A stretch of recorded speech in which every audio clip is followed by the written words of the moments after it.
ஒரு பெண் புலம்பெயர்ந்து வருவதற்கு பின்னால் மிகப்பெரிய ஏற்பாடுகள் செய்ய வேண்டும், மிகப்பெரிய சூழலை சமாளிக்க வேண்டும். உங்களை போல நாங்க வந்துட முடியாது, பொம்பளை வேஷம் கட்டிக்கிட்டு தான் மேடை ஏற முடியும். உங்களை மாதிரிலாம் வந்துட முடியுமா? நாங்கள் கஷ்டப்பட்டு தான் வருகிறோம். எங்களுக்கான சூழல், அந்த சூழலை மாற்றக்கூடிய அமைப்பு வருகின்ற பொழுது பெண்களே விழிப்புணர்வோடு அதை போய் பற்றிக்கொள்ளுங்கள் என்கிறேன் நான். விழிப்புணர்வோடு எப்படி பற்றிக்கொள்வது, ஒன்றை எப்படி பற்றிக்கொள்வது, எதையும் உணர்ச்சி வசப்படாமல் நிதானமாக நின்று ஒன்றை புரிந்து கொள்ளக்கூடிய, சொற்களை உள்வாங்கக்கூடிய அந்த வாய்ப்பை பெறுங்கள். நாங்கள் உங்கள் அத்துணை பேருக்கும் நான் கேட்டுக்கொள்கிறேன். யார் பேச்சை நாம் கேட்கிறோம்? யார் ஆர்ப்பாட்டமாக பேசுவார்களோ, யார் வசீகரமாக பேசுவார்களோ அவர்கள் பேச்சை தானே கேட்க வருகிறீர்கள். நான் சொல்லட்டுமா, 30 ஆண்டு காலமாக நான் பேசுகிறேன்.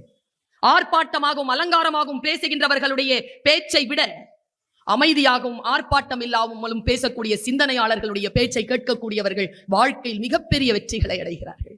ஏன் தமிழன் புத்தகத்திற்கு நூல் என்று பெயர் வைத்தான் தெரியுமா? ஊசியின் காதுகள் என்கின்ற துளைகளில் நூல் நுழைந்தால் அது ஆடையின் கிழிசல்களை தைக்கும். மனிதன் காதுகள் என்கின்ற இந்த துளைகளில் நல்ல நூல் நுழைந்தால் மனதில் இருக்கக்கூடிய கிழிசல்களை தைக்க உதவும். அதனால் நூல் என்று பெயர் வைத்தான் என்பார் வார்த்தை சித்தர். நம் மனதில் இருக்கக்கூடிய கிழிசல்களை தைக்க உதவுகின்ற நூல். அலங்காரம் இல்லாமல் இருங்கள், சிம்பிளா இருங்களேன். எனக்கு ரொம்ப ஆச்சரியமா இருக்கும் சிம்பிளா இருக்கிறவங்களை பார்த்து. ஆரோக்கியமாக இருப்பார்கள், சிம்பிளா இருப்பாங்க. சிம்பிளா இருக்கிறது ஒரு வித்தை. ஆடம்பரமாக இருப்பது எளிது. எளிமையாக இருத்தல், எளிமையாக இருத்தல் யாருக்கு சாத்தியம் என்றால் வாசிப்பு பழக்கம் உடையவனுக்கு எளிமையில் செம்மை காணக்கூடிய தன்மை வந்து சேரும். புத்தன் சொல்லுகிறான், யசோதரா என்கின்ற ஒரு பெண், அவள் அத்தை மகள். அன்றைக்கு சித்தார்த்தனுக்கு ஒரு வேலை. அவன் இப்படி அரண்மனைக்குள் வருகிறான். அவனுக்கு சொல்கிறார்கள், வந்திருக்கின்றவர்களுக்கு நீ பரிசு தர வேண்டும்.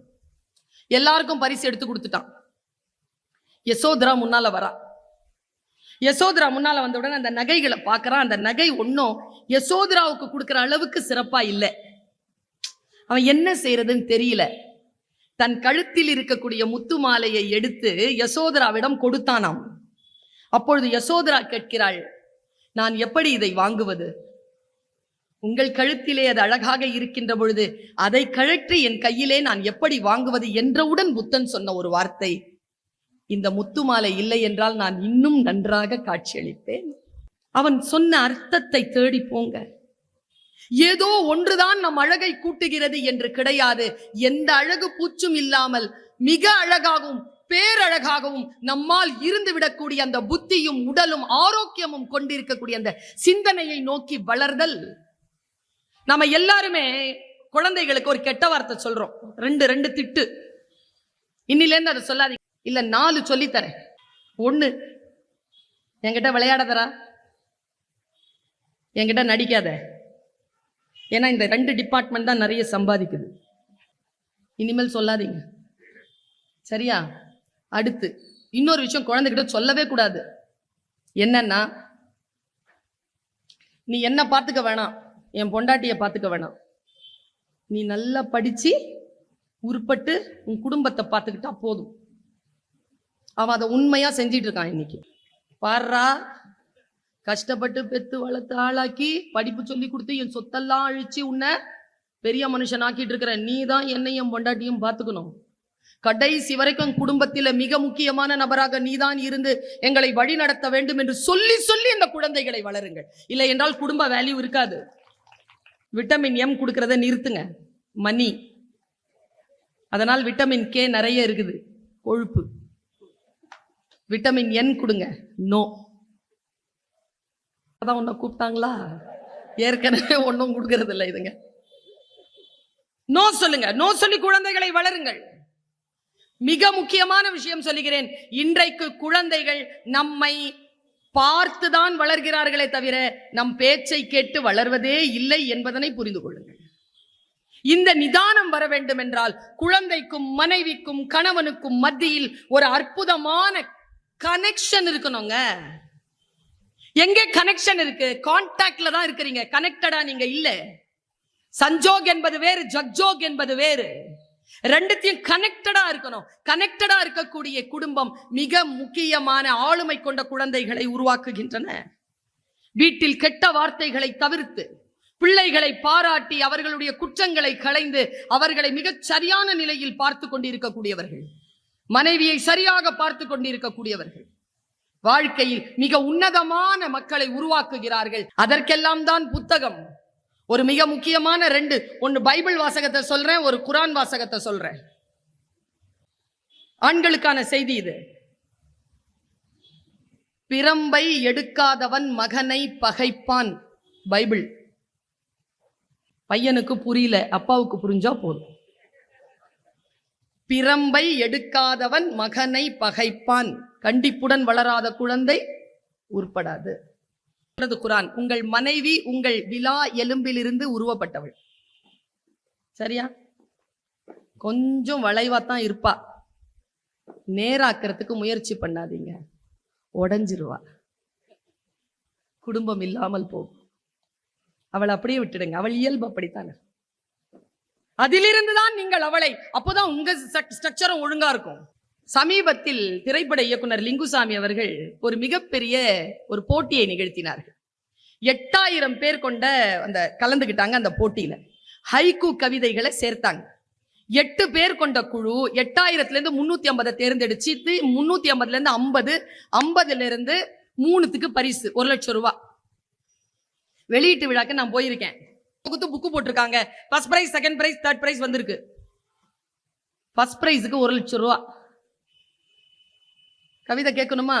முதல் பரிசு பெற்ற கவிதை, வாடியது கொக்கு, ஓடியதெல்லாம் ஜோடி மீன்கள், தனித்தனியா போயிருந்தா கொத்தி சாப்பிட்டுருக்கோம், ஜோடி ஜோடியா போதே எப்படி பிரிக்கிறதுன்னு வாடி நின்னுச்சான் கொக்கு. இப்ப பாருங்க, 2வது கவிதை, தூண்டில் மீன் அதன் கண்களில் விடை பெற்றுக் கொண்டது நதி. மீனை பிடிச்சிட்டாங்க. இதுக்கப்புறமா அந்த நதி அந்த மீனை சந்திக்க போவதில்லை, டாட்டா சொல்லுதான், போயிட்டு வாங்க. என் மனசெல்லாம் இனிப்பான அடுத்த கவிதை, 3வது கவிதை, சுள்ளி பொறுக்கிய சிறுமிக்கு தன் இறகை உதிர்த்து விட்டு போனது மயில். காட்சிப்படுத்திக்கோங்க. கடைசி இலையும் உதிர்ந்த பிறகு, கடைசி இலையும் உதிர்ந்த பிறகு நிலவை சூடிக்கொள்கிறது மரம்.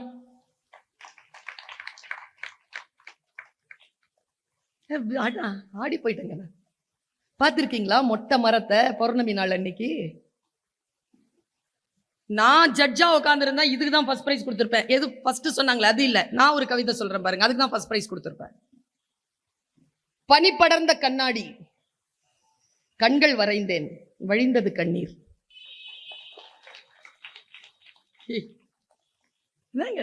எப்படி சிந்திக்கிறாங்க பாருங்க. இன்னொரு பையன் எழுதியிருக்காங்க, அந்த சுடுகாட்டிற்கு உயிர் தந்தது ஒரு பிணம். இன்னொரு கவிதை ஞாபகம் வருது, ஊதாங்குழல் இசைக்கிறாள் அம்மா, நடனம் ஆடுகிறது நெருப்பு.